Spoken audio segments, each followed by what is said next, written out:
नमस्ते दोस्तों। आज ये वीडियो है कि मेरा गॉल ब्लैडर का सर्जरी का एक्सपीरियंस और इसमें ये पत्थरी निकलती है कि नहीं, इस पे मैं आपको कुछ बताऊंगा अपने एक्सपीरियंस। मेरी सर्जरी हुई थी इस साल और फरवरी 27 को, और 2023 में मुझे स्टोन हुए थे। तो स्टोन के सिम्टम कैसे थे? मुझे बहुत ज़्यादा कमज़ोरी हो गई थी, एसिडिटी, ब्लोटिंग और शरीर में कमज़ोरी वगैरह, बहुत ज़्यादा एक्सट्रीम वीकनेस, मतलब कुछ काम नहीं होने, बेड पे पड़े रहना। और 2023-24 तक तो पेट में बहुत ज़्यादा बुरी हालत थी। एसिडिटी हो रही थी, फ्लेयर्स अप हो रहे थे, नींद नहीं आनी, स्लीप साइकिल तो मेरा आज तक ठीक ही नहीं हो पाया 2023 के बाद ना, क्योंकि मेरे शरीर बहुत इससे ना वीक हो गया था। तो इसमें फिर मैंने क्या किया है, मैंने अपने लेवल पे पतंजलि की दवाइयाँ खाई, होम्योपैथिक खाई, फिर एलोपैथिक वालों ने मुझे गैस की गोलियाँ, इंजेक्शंस वगैरह दिए थे। ये सब मैं मिक्स चला रहा था 23 से 24 तक, पर उससे कुछ फ़र्क नहीं पड़ रहा था। फिर मैंने एक जीवा आयुर्वेदा करके संस्था है, उनसे 24 में उनकी दवाइयाँ मंगाई। उससे क्या होता था कि मेरा एसिडिटी, मेरे जो सिम्टम थे वो शांत हो गए थे, मतलब खाना पीना पचने लगा था। और मरोड़ हो रहे थे पेट में बहुत सारे, वो भी ठीक हो रहे थे। मतलब समय लगता है, मतलब 6 महीने तो लगेंगे आयुर्वेद में तो। बट इसका असर, जीवा का असर पतंजलि, होम्योपैथी और एलोपैथी की गैस की गोलियों वगैरह से ज़्यादा अच्छा था जीवा का। तो अगर आपको अभी इमीडिएट सर्जरी नहीं करानी, आपको सिम्टम शांत रखने हैं, 3-6 महीने एक्सपेरिमेंट करना है, तो आप जीवा आयुर्वेद वालों से दवाई ले सकते हो। बट एक इनका साइड इफ़ेक्ट मैं आपको बताता हूँ। मेरी दवाई आई थी ऑनलाइन, तो इन लोगों ने क्या किया था, मतलब बहुत लंबे टाइम तक इनकी दवाई थोड़ी सी महंगी होती है लंबे टाइम तक, क्योंकि ये है तो एक संस्था, तो इनको थोड़ा पैसे बनाने का ये एक बिज़नेस है, तो ये लालच भी करते हैं। दवाइयाँ नो डाउट बहुत अच्छी हैं, बट इन्होंने मुझे दवाइयाँ बहुत लंबे टाइम तक खिलाई, जिसका कोई फ़ायदा नहीं हुआ। मेरी पत्थरी 6 से 12 हो गई, फिर 15 हो गई थी, फिर मेरे को सर्जरी ही करानी पड़ी। बट इसका सिर्फ एक फ़ायदा है कि आपके सिम्टम वगैरह सब शांत हो जाएंगे, आप लंबे टाइम तक इसको निकाल सकते हो। जो आपको एसिडिटी, पेट में मरोड़, ये सब हो रहा है, वो सब तो ये शांत कर देंगे, बट कमज़ोरी वगैरह नहीं जाएगी। कमज़ोरी तो रहती है,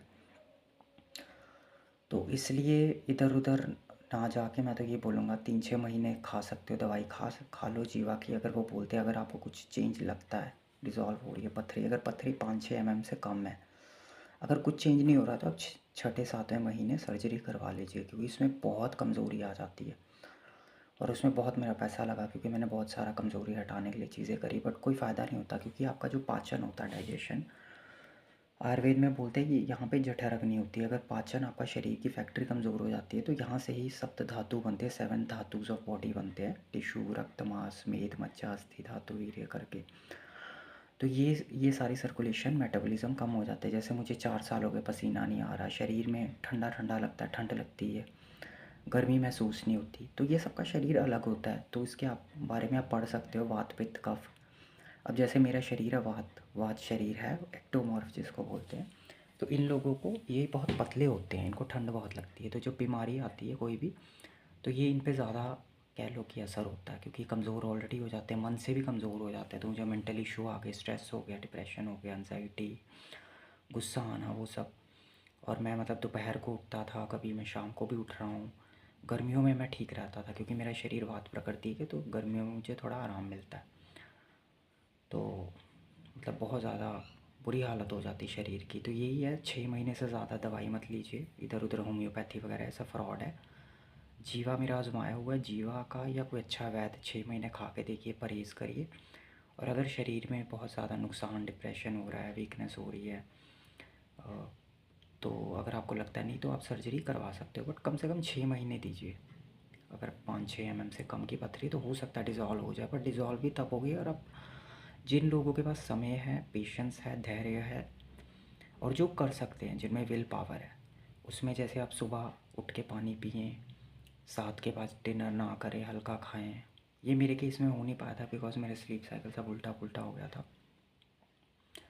तो और ये जो जीवा आयुर्वेद वाले हैं, इनका तो ऐसा है कि ये तो फिर बाद में बिज़नेस ही करने लगे थे, जब उन्हें पता चल गया था कि सर्जरी होनी है, दवाई से नहीं हो रहा था, वो दवाइयों पे दवाइयाँ अपने पैकेजेस देते जा रहे थे।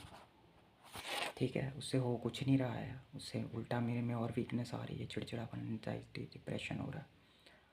तब मुझे लग रहा है कि पहले ही करवा लेता। इन्होंने मुझे 24-25 पूरे 26 में भी अभी तो और खिला रहे थे ये लोग, तो मतलब तुम कलयुग में किसी पे विश्वास नहीं कर सकते, सब लूटने ही बैठे हुए हैं। मतलब गलत नहीं है, दवाइयों में गलती नहीं मैं बोल रहा हूँ, बट वो कहीं ना कहीं बिजनेस, पैसे कमाने का लालच, वो पता नहीं क्यों है इंसानों में, लोग है कलयुग में आजकल। आजकल सबको बस पैसा ही उनका धर्म हो गया। कोई बात नहीं, कर्म वापस आते ही हैं। लोगों ने हर चीज़ में अब धंधा बना लिया, कोई बीमार है तो उसमें भी लगे हुए हैं ना। वैसे इंसान परेशान है, उनको और परेशान कर रहे हैं, दवाइयों पे दवाइयाँ दे रहे हैं। एलोपैथी तो चलो लूट ही रही है, अब ये भी आ गए आयुर्वेद में भी। कोई बात नहीं, कर्म आते हैं, अपने बच्चों की चीज़ें घूम फिर के परिवारों पे आती हैं, सब चीज़ें वापस आती है ना। आप किसी का धन, पैसा, समय, किसी को विश्वास में ले रहे हो, है ना। जैसे मुझे ये डॉक्टर बोलते थे कि आपका तो हो जाएगा पथरी डिज़ोल्व, जबकि मेरा केस और ख़राब हो रहा था इसमें। तो केस ख़राब मतलब ऐसा है कि मतलब हो कुछ नहीं रहा था, मतलब सिम्टम वगैरह शांत हो रहे थे, पर कोई फ़ायदा नहीं था ना उसका। तो आप किसी को गुमराह कर रहे हो, भटका रहे हो, तो वो चीज़ गलत है। ये मैं बोलूँगा कि एलोपैथी, होम्योपैथी और इधर उधर की रैंडम दवाइयों से तो काम की है, इसमें कोई शक नहीं है। पर वो दवाइयाँ हर महीने कम से कम मेरी 2500 से 5000 के बीच में आ रही है ना। और इतना लंबे समय, पूरा 24, और उसमें समय का भी तो व्यर्थ होता है ना, समय भी वेस्ट होता है, आपका पैसा भी लगता है ना। तो वो चीज़ इसमें मुझे गलत लगी। साथ में आप क्या कर सकते हो एडिशन में, जैसे कोई जो भी बीमारी आती है, बंदा परेशान बीमार हो जाता है, तो आप ध्यान कर सकते हो, मेडिटेशन करो, घास पे चलो, प्राणायाम करो, कपालभाति करो। एक सहज योग कुंडलिनी मेडिटेशन है, इनके हर शहर में केंद्र है, संडे को आप जाके वहाँ से सीख सकते हो, ऑनलाइन सीख सकते हो। इससे बहुत फ़र्क पड़ता है।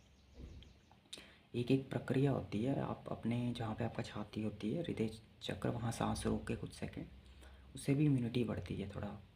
मतलब ये फेज़ में क्या होता है ना, बंदा थोड़ा लो हो जाता है जब भी बीमारी आती है। तो आप जैसे 15 सेकंड से 1 मिनट सांस रोके जहाँ छाती होती है, और आँख बंद करें, ताकि आप में थोड़ा शक्ति आए लड़ने के लिए। बाकी आप वात पित्त कफ पे पढ़ लीजिए, वात पित्त कफ क्या होता है। हाँ, और सर्जरी में क्या हुआ था, सर्जरी में मैंने बताया नहीं। पहले तो इंजेक्शंस लगा के, जो भी एनेस्थीसिया, फिर उसके बाद क्या होता है कि कुछ देर के बाद एनेस्थीसिया उतरता है। मुझे तो थोड़ी नींद ही आई थी, फिर मुझे बहुत दर्द हुई थी। वो 4 जगह छेद करते हैं, एक जगह पाइप डालते हैं ड्रेनेज के लिए। तो अगले दिन पाइप उतरी थी, थोड़ी दर्द तो हुई है, पर ड्रेनेज में कुछ नहीं निकला। रिकवरी मेरी हो गई थी, पर 1 हफ़्ता आप अच्छे से पेट साफ़ नहीं होगा, क्योंकि वहाँ टाँके लगे हैं, खिंचता आपका पेट, थोड़ा दर्द रहता है। शुरू शुरू में आप हल्का ही खाइए, ज़बर ये नहीं कि जो फटाफट खा लिया है ना, हल्का खिचड़ी विचड़ी ये सब। और वीकनेस तो अभी भी है, मुझे 2 महीने हो गए सर्जरी के, कमज़ोरी अभी भी रहती है। तो ये जैसे ही आपका पाचन सही होगा, आपका जो बाइल फ्लो है, पित्त जो है, बिकॉज अभी वो नली काटती है ना पित्त को, तो वो उसको एडजस्ट होने में 3 मंथ लगते हैं, पूरी बॉडी को रिकवर होने में। जैसे मेरे को बहुत लंबे समय से कमज़ोरी हुई है, तो 6-8 महीने, 1 साल तो लग ही जाएगा धीरे धीरे। उसमें आप अपनी डाइट में हरी सब्जियाँ, हर तरह के अच्छे प्रोबायोटिक्स, दूध, दही, लस्सी धीरे धीरे ऐड करें। हल्का सा अंडे, एग्स ऐड करें, आधा अंडे से शुरू करें। प्रोटीन डाइट लें, प्रोटीन में ग्लूटामीन होता है, जो आपकी दीवार जो होती है पेट की, उसको ठीक करता है। मुलेठी हो गया, सौंफ का पानी हो गया, ऐसे ऐसे अच्छी चीज़ें ऐड करें। साथ में योगा, प्राणायाम करें, हल्की फुल्की औषधियाँ आयुर्वेद की आप किसी से भी ले सकते हैं। जीवा का ऐसा, ये बहुत महंगी है, और जीवा बिज़नेस बन चुका है। तो आपके घर के आसपास कोई भी वैद्य है तो कुछ मुलेठी की गोलियाँ, त्रिफला, ये आपके शरीर के हिसाब से देगा आपको वो। तो बस यही है। और जिसको अ, और साथ में हाँ, जब आपका सर्जरी होता है तो आप कुछ नियम बनाएं, बिकॉज अब आपका पाचन थोड़ा बिगड़ गया है, मतलब एक अंग निकल गया। तो अब आप ऐसा नहीं है कुछ भी ठूसते फिर आप। मैंने जो रूल बनाया है कि मैं 8 बजे के बाद कोशिश करता हूँ कुछ ना खाऊँ, सुबह उठ के पानी पीऊँ, अपना मल्टीविटामिन्स लूँ, अपना अच्छा खाना खाऊँ, सैर करूँ, प्राणायाम करूँ। ज़्यादा शरीर पे अभी आप जिम वगैरह ये सब मत करिए, ज़्यादा ज़रूरत भी नहीं है। जिम सिर्फ कफ प्रकृति वालों को करना चाहिए, वात पित्त वालों को नहीं करना चाहिए। घर का ही खाना खाएं, सिंपल। बाहर का सिंथेटिक चीज़ें, आजकल तो हर चीज़ में ही मिलावट है, पैकेट वाली चीज़ें बंद करें, इसी से पथरियाँ हो रही है। बाहर का जोमेटो वगैरह गंदे तेल यूज़ करते हैं ये लोग। तो घर का ही तेल हो गया, सरसों, ये सब आयुर्वेद के जो भी नियम है वो सीखें। यूट्यूब पे आजकल बहुत वीडियोस हैं, आयुर्वेद में बताया हुआ है कि वात पित्त का, वात वालों को क्या खाना है, पित्त वालों को क्या खाना है। कुछ चीज़ें हैं जैसे तेल मालिश करना है, नाक में तेल लगाना है, सिर पे तेल लगाना है ना, नाभि पे तेल लगाना है, ये सब करिए। कुछ आसन है हर शरीर के हिसाब से, तो आप अपने योगा टीचर या किसी वैद्य से पूछ सकते हैं। तो हमारे यहाँ पे भी, मेरे घर के पास यहाँ कुछ वैद्य हैं, कुछ तो निःशुल्क भी हैं, फ्री बताते हैं, अच्छी दवाइयाँ देते हैं, आप उनसे लीजिए। हमारे आयुर्वेद में बहुत अच्छी दवाइयाँ हैं। मैंने तो जब एलोपैथी और ये सबसे डॉक्टर के अंडर दवाई ली थी तो मुझे बहुत शौक़ हुआ था कि अच्छा आयुर्वेद में ऐसी दवाइयाँ हैं जो, क्योंकि मेरा केस ख़राब था शुरू में, एसिडिटी होना, मरोड़ होना, तो जब आयुर्वेद की चूरन टैबलेट से ये सब ठीक हुआ तो मुझे बहुत विश्वास हो गया। पर इसमें ये होती है कि अच्छा वैद्य मिलना, वैद्य अच्छा हो, अनुभवी हो। कई बार होता है कि डॉक्टर सही नहीं मिलता, इसका मतलब ये नहीं है कि पैथी गलत है, ये भी चीज़ हो जाती है। अब करें क्या, अब हर जगह तो पैसा हो गया, तो अब जीवा में दवाइयाँ अच्छी हैं तो डॉक्टर उसमें मतलब थोड़े महंगे हैं। पर ये कि पैसे को अगर सेहत पे लग रहा है तो कोई बुरी बात नहीं है, सेहत पे पैसा खर्चे अपना, अच्छी चीज़ों पे लगाए, फालतू चीज़ों से पैसा बचा लें। बाकी जिसके भी कोई एक्सपीरियंस है, जिसको पथरी है, जो उस फेज़ से गुजर रहा है, जिसका भी सर्जरी होनी है, कुछ पूछना है मुझे पूछ सकते हैं यहाँ पे नीचे व्हाट्सएप पे।